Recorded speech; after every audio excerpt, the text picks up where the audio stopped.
Hello, welcome. My name is Diane Whitmore-Schanzenbach. I'm the director of the Institute for Policy Research here at Northwestern. I've been asked to reconvene us for the second day of the 2019 Yidan Prize Conference Series in the Americas here at Northwestern University. Yesterday, we learned about the important new work that our Northwestern laureate, Larry Hedges, will be conducting. The Yidan Prize honors a researcher who has made outstanding accomplishments in education research with the ultimate goal of creating long-lasting impacts on the entire world. Larry's tireless championing of rigorous quantitative methods in education research has fundamentally reshaped the entire field of education research. His methodological contributions on meta-analysis and other aspects of education research have been transformative.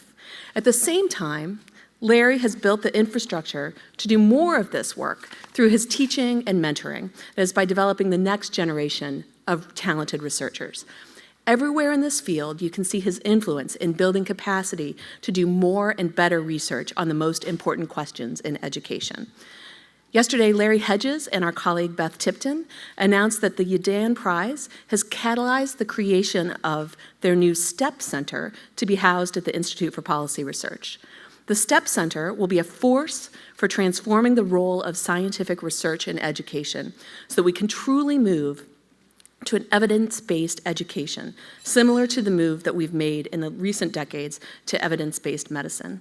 As Larry said yesterday, science is the most important tool to improve people's lives, and we are proud that this center at this university, a university that is known for its path-breaking, multidisciplinary, and transdisciplinary work on questions of great societal importance, will be making these contributions. The STEP Center will concentrate on building a system for creating, synthesizing, and disseminating research to improve methods for research on education and social policies. We heard from a panel that wrestled with questions about how to generate evidence that's reliable, relevant, and useful. And the STEP Center will push to improve the entire system for researchers, practitioners, and policymakers to work together through salons and other events where we interact and find common areas of interest and build toward collaborative work. Indeed, many of the conversations we have started at this conference will, I believe, lead to very important future work. Next, we heard from a panel with top experts from government and philanthropy about how to improve our overall system so that researchers are investigating the right questions and the evidence is being communicated and implemented by practitioners and by policymakers. Also, as educators of future teachers and future school administrators and policymakers, we were challenged to improve our students' ability to synthesize evidence, and we will be thinking a lot about how to do that. Finally, we heard from Wendy Kopp, the founder of Teach for America and Teach for All. She's been transforming education systems by developing education leaders equipped with the skills and vision to address and solve society's problems. She described the need to increase our investment in global knowledge sharing, which to my mind is exactly the type of work that the new STEP Center will conduct. We're all gathered with a common belief, as articulated by the Yidan Prize Foundation, in the power of education to change lives. Today, we turn to the fundamental issue of ensuring that people have access to education and the potential role for technology and other reforms to expand access to education. Northwestern is honored to host such a distinguished group of scholars and practitioners, and I would look forward to our continued conversations about how we can work together to dramatically improve global education. Now, I am honored to introduce the laureate of the Yidan Prize for Education Development for 2018, Anant Agarwal. He's the CEO of edX, which is an online learning destination founded by Harvard and the Massachusetts Institute of Technology. He is professor of electrical engineering and computer science at MIT, and a member of the National Academy of Engineering, and a fellow of the American Academy of Arts and Sciences. He is also an award-winning entrepreneur and has turned his tremendous intellect and energy toward radically expanding access to education. Please join me in welcoming Anant Agarwal.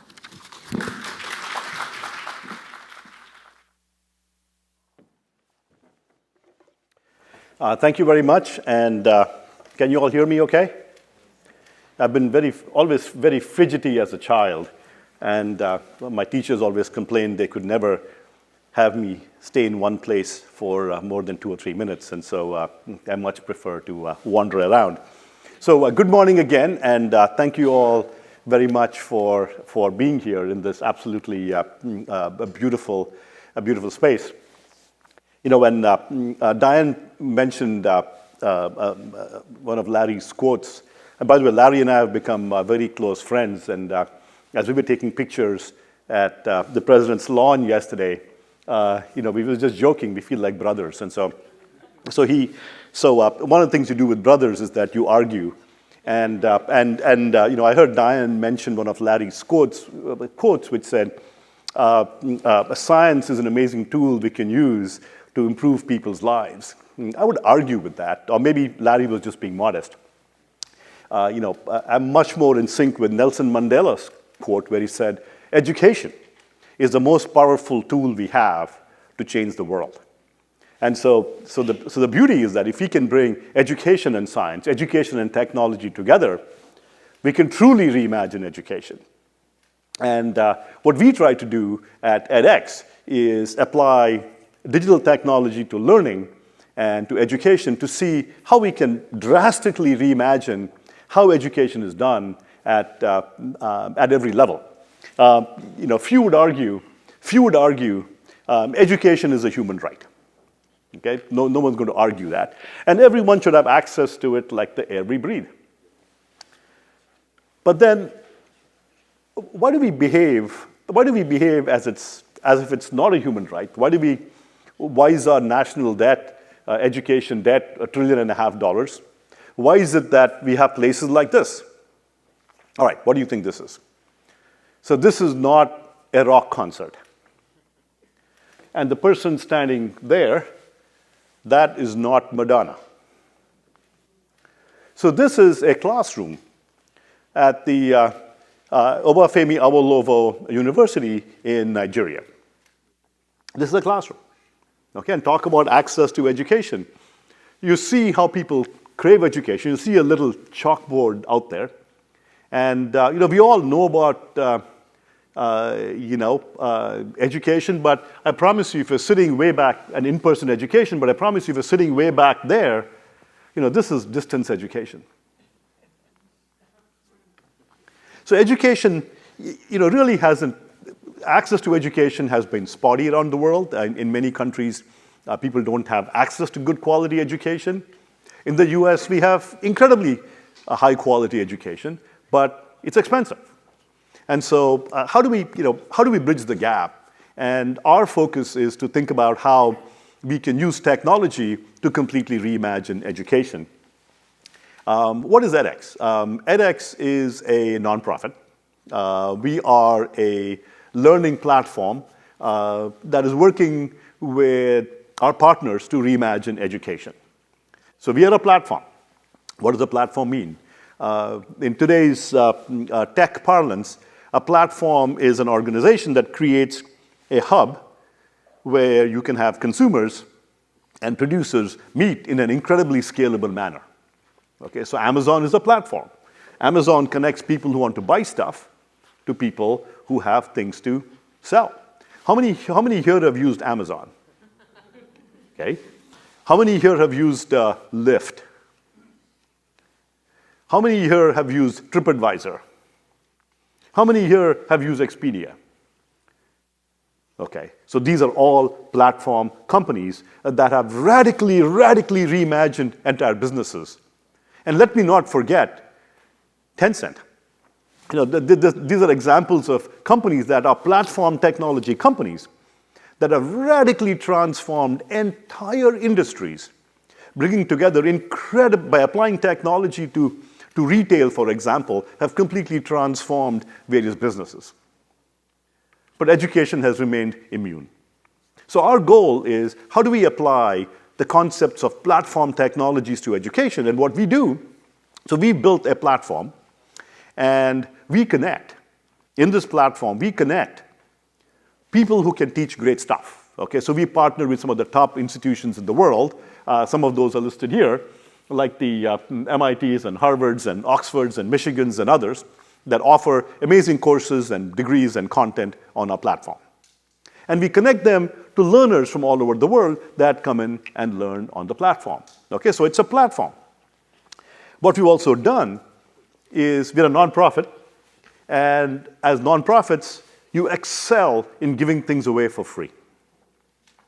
So you can come to edX and you can learn for free, although we do have a plan for sustainability. Not only that, we've also given our platform away to the world for free. It's called Open edX.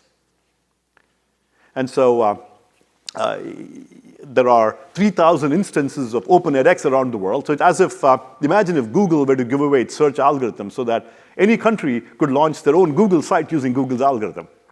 That's what we've done. We've given our platform away to the world for free. And today there are 3,000 other sites around the world using Open edX.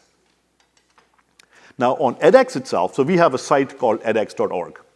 And the reach of the edX platform, just the edX site that we have 20 million learners from every single country in the world learning on our platform.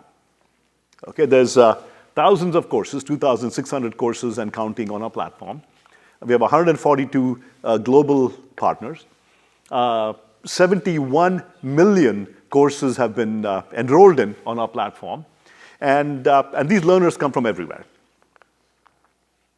So it's 20 million on edX.org. Now remember, we've given our platform away to the world for free. And there's an additional 25 to 30, at least that we know of, million that are on the other given away edX software. So in all, conservative estimates are that there are 45 to 50 million learners studying on our platform, making this the world's largest education platform. And you know what? It's free. You can go to GitHub, you can download Open edX, and you can set up your own site that will compete with edX. That's what nonprofits do. We give things away for free. So just to give you a sense of where the learners and our partners are coming from, so here are some of our partners from USA and Canada. Of the 20 million, about 3 to 4 million learners are from the USA. About 500,000 are from Canada, and you see some of our partners from the US and Canada. We have a large number of learners from Latin America. There's 600,000 from Mexico alone, and there's 3 million learners from Latin America. I'll talk about some examples. IDB is the International Development Bank. They're also a partner of edX based in Latin America. But beyond all these numbers, it's important for us to understand why are we doing this. At the end of the day, it's really important to keep sight of the learner. Okay? The learner, the individual, is the one that we are looking to have the biggest impact on. And so with reimagining education, all of that stuff, it is really important to look at individual stories. And I'm going to start with a few stories. One of my favorite learners on edX is Contreras. So he's in Colombia, and this learner took a solar energy course from Delft University. He took the course, and he learned about solar energy and how to use solar systems and so on. And his village did not have electricity, and he electrified his village based on what he learned. Just boom. I mean, you can do things like this.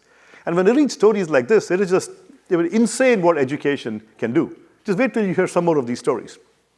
So this is Erica. So Erica took courses in sustainability, water sustainability from International Development Bank. And then she's working with local nonprofit groups, and she set up water sustainability practices within her own community. Another example of a learner. She's based, again, in Latin America. Another class of learner, we're seeing more and more learners like Erica who are learning and applying the concepts. Andres Contreras, who's applying the concepts to improve the lives of their own village. Another example of a learner is Sam. So I'm sure many of you are hearing more and more about how the future of work is changing, how jobs, the whole world of jobs is changing. Where the jobs are in one area, people may have a degree in another area. So Sam is one such learner. So he's a BA in English. And he'd been hearing all the jobs in computer science. So what he did was he took computer science courses completely online from Harvard.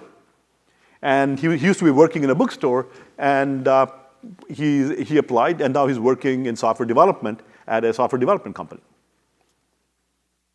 People are reskilling and changing careers. There are high schoolers. Esther Jose is a learner from Chennai in India. And as someone who grew up in India myself, the education system in India, has a lot to be desired. It's a very rote-based learning, math and so on. A lot of it is rote-based. I'll give you an example. In a typical exam, let's say you have a chemistry experiment. A typical exam question in India would be, describe an experiment to do X. And so you write down the 16 steps of the experiment that you memorized to do X. However, to develop critical thinking, as my kids go to school in the US, they don't ask questions like that. They ask questions like, okay, in this experiment you saw this instead of this. What do you think caused that? And I know in the US we love to denigrate our own education system here and somehow talk about the amazing systems in the Far East and all the amazing math scores and so on. Trust me, we develop critical thinkers here, which is amazing. And having gone through, for my kids and others, it's much more critical thinking. So Esther Jose, she realized that a lot of the education system in India was rote-based. And so we have a large number of high school AP courses on edX, where AP courses are very spottily available to students in high school in the US. Just as an example, 80% of parents are demanding AP Comp Sci in their schools, and 90% of principals are saying they don't have the resources to offer AP Comp Sci. It's an amazing flip of resources and demand. And so we've launched 23 of the top enrolling AP courses on edX that high schoolers can take for free. They can learn, and then they can go and take the AP exam should they choose to. And so Esther, from Chennai in India, she took the AP Physics course from Boston University and completely online. And remember, this is not our grandfather's online learning. We're applying technology to education, and there's labs and using simulation and so on. And there are physics labs in these courses. Check out the BU AP Physics course. There's physics labs. You can do amazing things through simulation and technology today. And she aced her AP exam, and this is a slightly old slide. She's now in the US, continuing her education. Another example, Charles Gisso. So Burkina Faso is one of the poorest countries in the world, in Africa. And he took courses in public health. And he then secured a grant from Fulbright and pursuing his MPH at the University of Kentucky. Okay, so again, many stories of learners who've changed their lives from all reaches of the world. And to me, what keeps all of us going at edX as a nonprofit are these amazing stories of individual learners. So now let me get into how are we reimagining education? What are some of the things that we are doing? And in this part of the talk, it's going to be edgy. Okay, it's going to be scary. And as I was talking to my friend Larry earlier, this morning, I told him that I talk about transformation. I talk about how we need to completely reimagine how we do things. And I said, it can be scary. But Larry reminded me. He said, listen to this, but it always makes moral sense. So just keep that in mind if you begin to get worried about something. That make sure that how does it have an impact on you in terms of your moral compass? Okay, and everything that we do has to do with, is this the right thing to do or not, irrespective of how have we been doing things for the last 300 years. Okay, so one of the things that we've been doing is, if you go to universities today, our credentials are bachelor's degrees and master's degrees. However, learners all over the world are looking for more modular credentials. And so I'll talk more about modularity in a second. So we've launched professional certificate programs that are short sequences of courses. We've launched MicroMasters programs, which are sequence of courses at the graduate level that are credit-backed. And we've also now launched fully online degrees, 10 of them with a number of our partner universities that are shockingly disruptively priced. I'll talk about some of these as an example. So let's think about what might the future of education look like through transformation using technology. One of the things that I had done, we have a partnership forum called the EDX Global Forum every year. At the last Global Forum, I challenged our university partners with 5 reimagined goals for 2022. Okay, so let's commit to these 5 reimagined education goals inspired by the United Nations SDGs, Sustainable Development Goals. So we call them REGs, Reimagined Education Goals. And so the goals have to do with, 2 of the goals are with access and quality. And this has been the founding mission of edX to how do we create a quantum leap in increasing access to education for students everywhere in the world. And second, how do we create a major improvement, a discrete improvement in education quality at the same time. So this is at the heart of all that we do. But in this talk, I'm going to focus on 3 things. Goals 3, 4, and 5. Modular education, omnichannel education, and lifelong education. Okay, 3 things. Here are the 3 disruptive approaches, transformative approaches that we see that technology can enable that will really serve humanity. And in doing so, we will increase both access and quality. So let's talk about a modular education to begin. So what is modular education? Our education today is very stovepiped. You come to Northwestern, and you come to the beautiful building here, and you get an MBA. It's one stovepipe degree. But there are 10 times as many people out there looking for jobs or working in companies that may not have the time to spend a whole 2 years at a campus like this. They may not be able to afford the 6-figure in the cost of a program like this. And they may have a family, they may be working. So how do you balance things like this? So for them, modular education is much more important. Can I get a piece of that education? So modular education says that can we take education and divide it into Lego-like blocks? Okay, it's like Lego education, divided into modular blocks, where I can take a piece of education. If I don't want the whole thing, hey, I can go and take a piece of education, and I get a credential for it. So, this makes utter sense to me. So let me ask you a question, in case you're wondering, does it make sense? So let's say you go to, let's say you come to my own institution, MIT, and it's a 4-year undergraduate degree. And after the first year, you decided, for whatever reason, you learned enough, or you've had it, or you can't afford it, or whatever, and you leave. What do you call that person? A dropout. What else? A failure. A loser. But they've completed 1 whole year. Okay, they've got their butt kicked at a tough institute, and they learned a lot of good stuff. So why do we call them a dropout? They've learned an entire freshman year's worth of stuff. So that's better than not having done it. But they're embarrassed to go home because they'll be called a loser. So that is an example of what I mean by saying our systems are very stovepiped. Instead, what if education were modular, where I can show incremental victories? So one example, incremental victories as I go through various paths. So one example of such a modular program that we've created is called MicroMasters programs. So you all know about master's degrees. Okay, 1-year, 2-year master's degrees. So what is a MicroMasters? A MicroMasters, as the name implies, think of it as a Lego. It's like a piece of a master's degree. And so if a master's degree has 10 to 20 courses, a MicroMasters program might be on the order of 3 courses. So you complete the MicroMasters, you get a MicroMasters certificate. So we have a MicroMasters from Berkeley in marketing analytics.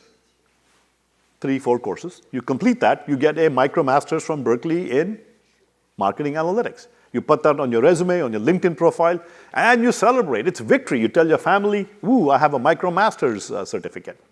You still celebrate. You're not a dropout. In fact, 75% of our learners are telling us they just want that credential. They're not interested in a full master's degree. The beauty of the MicroMasters is that, like a Lego, you can stack it. So what you can do is you can earn a MicroMasters program, and then if you get admitted into the corresponding degree program, so let's say it will count towards the degree. So if you complete, we have a MicroMasters program from MIT in data science. So you complete that. We have one in economics, one in manufacturing. You complete that, and that's enough. It's open admissions, by the way, with the MicroMasters. Virtually all that we do has to do with openness. Anybody can come in. Anybody can start a MicroMasters program. There's no admissions. And so let me rant a little bit about admissions. Have you ever thought to yourself, admissions and human rights? So education is a human right, okay? Let's see, let's do some 20 questions. How many of you agree that education is a human right? Raise your hands. Okay, all of you agree. Phew. Now let me do an analogy. Let's say I live in a small village in India, and there's no running water, there's a well. Water is a human right, access to clean water, so there's a well. And you go in and you have a bucket, and you fill it in the well, and then you come away. Everybody has access to that well. But imagine a world where there is this thug who stands by the well and says, I won't let you access this water. Before you can access the water, I want to see your SAT scores. I want to see your recommendation letters. I want to see if you can speak English as a foreign language. I want to look at your high school grades. I want to ensure you have a high school diploma. And the person turns away 95 out of 100 people that come in, but only admits 5. Does that sound right? No. But we do this every day at all our universities. And we're perfectly happy with it. In fact, the universities that turn away more people are considered more prestigious than those that turn away fewer people. Isn't that funny? Does it make sense? Oh, there's absolutely good rationales for doing it. The campuses are not big enough to hold 100 people. So if the well, for example, had only 5 buckets of water, only 5 people are going to get the water. I get it. But if through technology we can create an infinite well, why not everybody have access? So one thing we can do through technology is that everybody can get access. We don't need admissions. So guess what? So for MicroMasters programs, there is no admissions. Everybody's welcome. Now suddenly education begins to look like a human right. Everybody has access to it. Look, I promised you that it was going to be a bit edgy. Okay, I promised you that we're going to question things that we've been doing and accepting as very reasonable. And technology can shatter a lot of the myths and a lot of the values that we hold.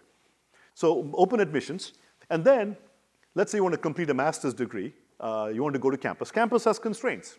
So you applied for admission to campus. But once you get in, the MicroMasters will count towards 25 to 50% of your campus degree in price and in time. Okay, so you can complete a full degree. So this is the beauty of modularity. And the MicroMasters program is just one example. You can do all kinds of cool things with modularity.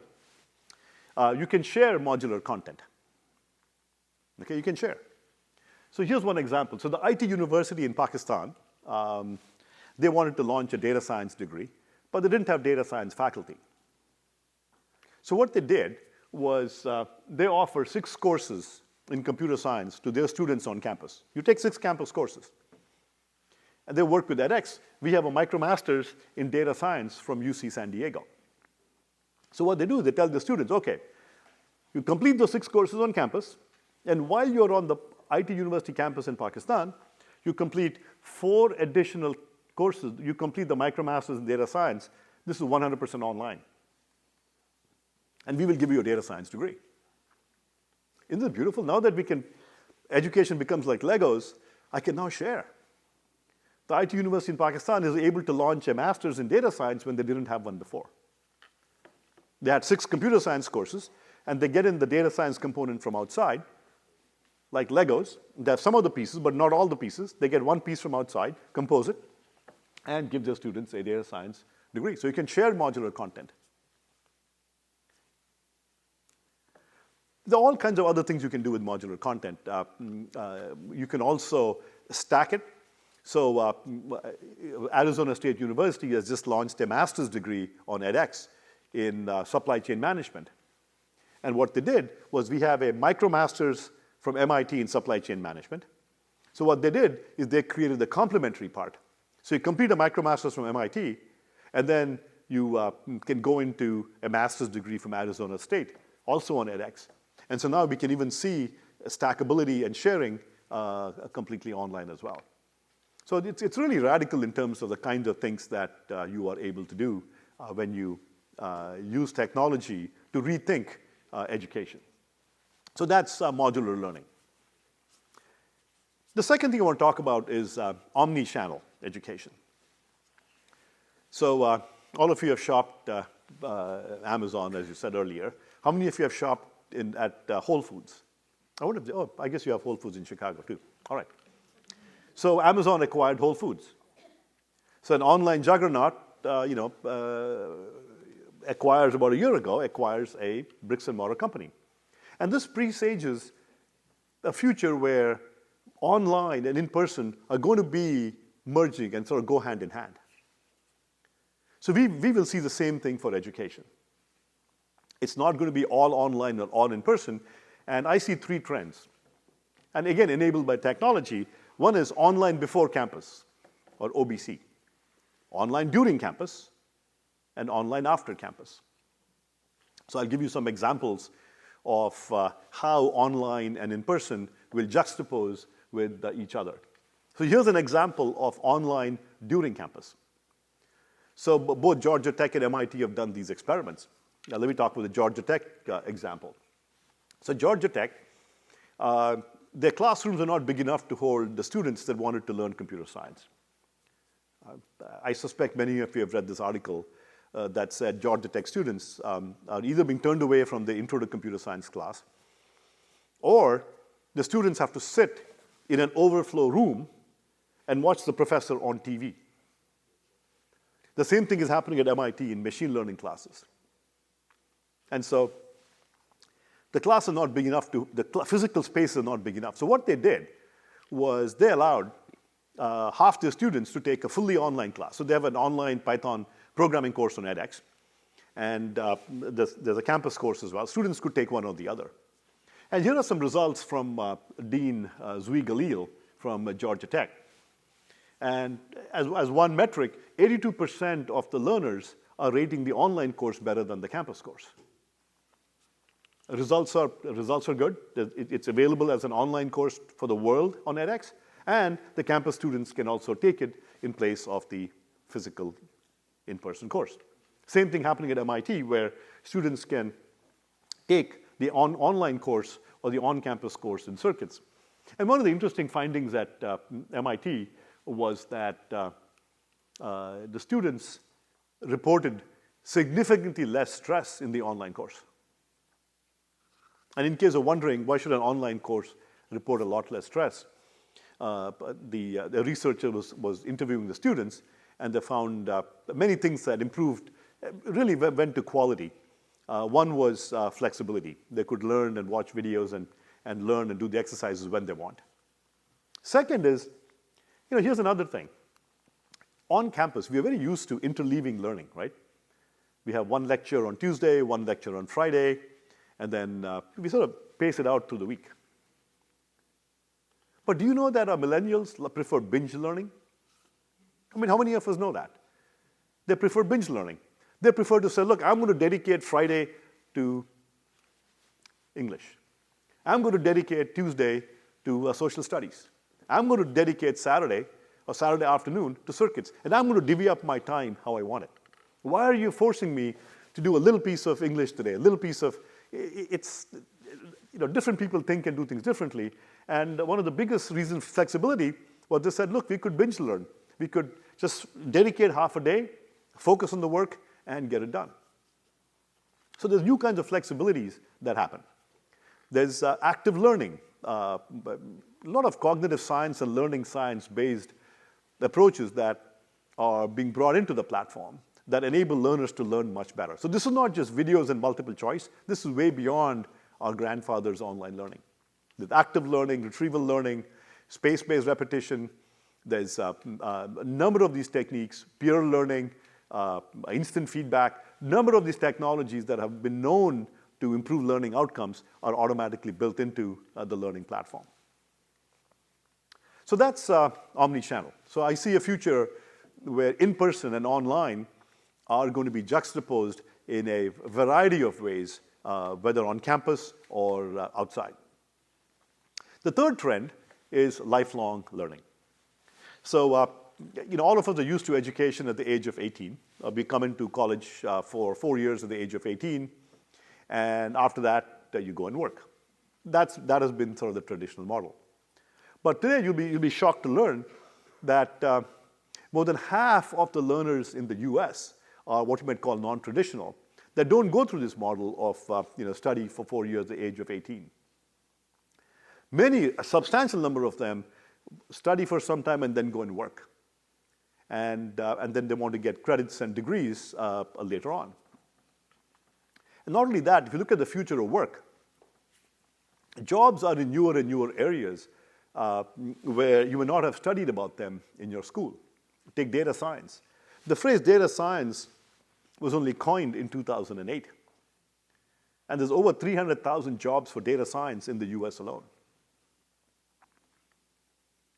The other big trend is as automation and robots are taking away jobs, it is becoming increasingly clear that humanities is just becoming hugely important. And how many of you have heard of Mark Cuban? What team does he own? The Dallas Cowboys or Mavericks? Mavericks. So Mark Cuban, he said something very profound.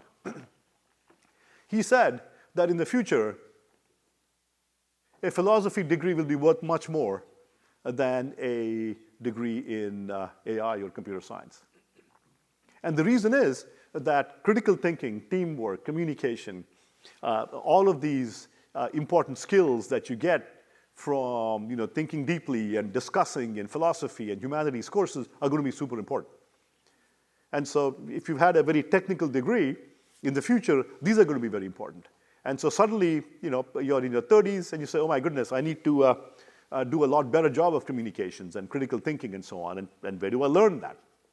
So there's a variety of reasons why, as society evolves, as the future of work evolves, people have to learn newer and newer skills. And so learning will become lifelong. And just imagine once you're in your late 20s or 30s, you have a couple of kids, you have a family, what are the odds that you're going to be able to go back to campus and get a degree? Virtually zero, no way. Really, the only way to learn at that time is to be able to learn modular stuff completely online. You'd be one of the very lucky few if you're able to take off 2 years. Like they used to do that in India. They would take off and become an ascetic for a couple of years or 3 years and then come back one day. I think gone are those days. You have to learn while you work. And the convenience of online is hard to beat. And so lifelong learning will be a big part of learning.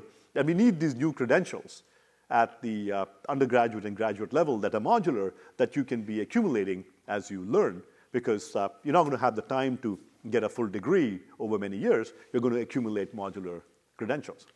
So the whole online lifelong learning is going to become very important. And again, lest you think that it's all going to go online, I want you to remember, the second one, omnichannel learning, which is learning will be both online and in person. It will be a combination. It won't be one or the other. It's quite likely in your earlier years it will be more in person, and later years it may be more online, just for the convenience. So we are seeing examples of how these new modular credentials for lifelong learning are having an impact.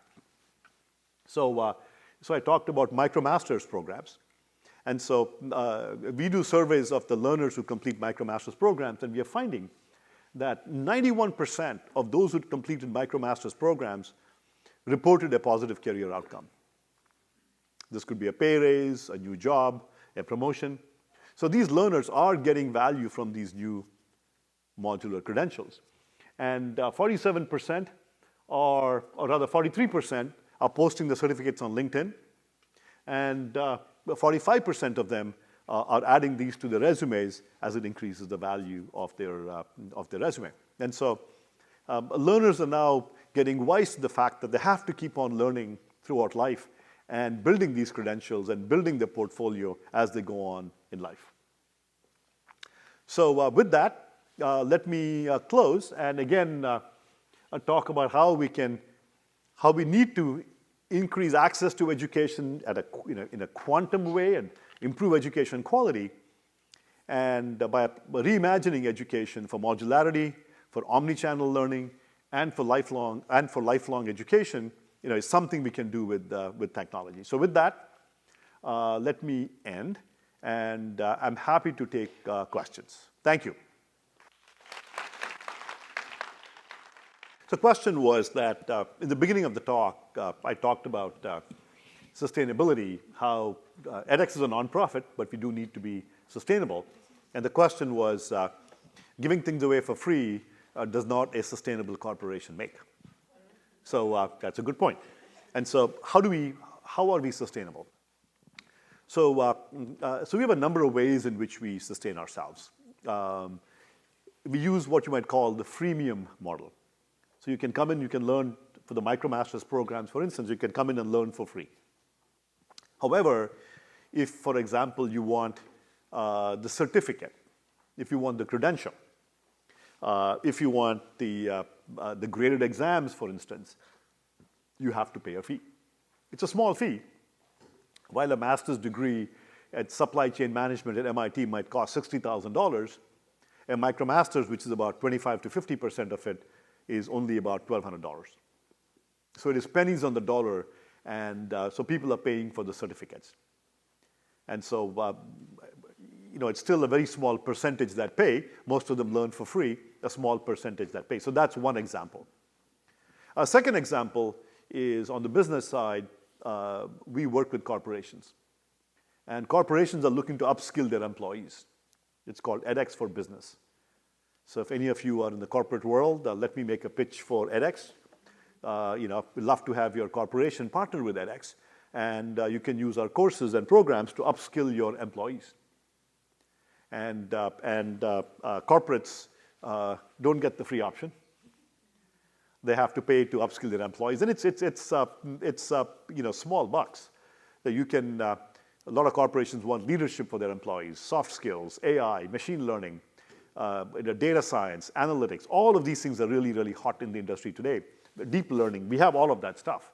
And these certificates and the payments for these are $50, $100, $200, really inexpensive compared to sending someone for to a university for a full degree. And these are top university level courses. So that's the other source of revenue that we have. Thank you. Wonderful talk. I've spent some time in Ghana and Morocco in their universities where they have been using online systems. But what has been interesting is still the importance of the social interaction, and that is not individuals just doing it at home. They're choosing to come together and learn together. So can you speak a little bit about how you see the different models of, still needing to have social interaction and learning against and with the same model of, I just need to learn this at this moment, so I'm trying to log in to develop this micro skill that I can use to impact my communities? Great question. I think the social interaction is extremely important. And how do you get that? How do you bring that in online? The two ways of doing it. One way is, I'll give you an example. So in Burkina Faso, there's a new university that's come up. It's called BIT, Burkina Faso Institute of Technology. What do? They don't have classrooms, they don't have courses. They use edX content. So they create a social structure, so people come there, people live together, work together, study together, take classes together, but the education comes from edX. And so they take our courses, and some of their instructors might help the students. So the social comes locally.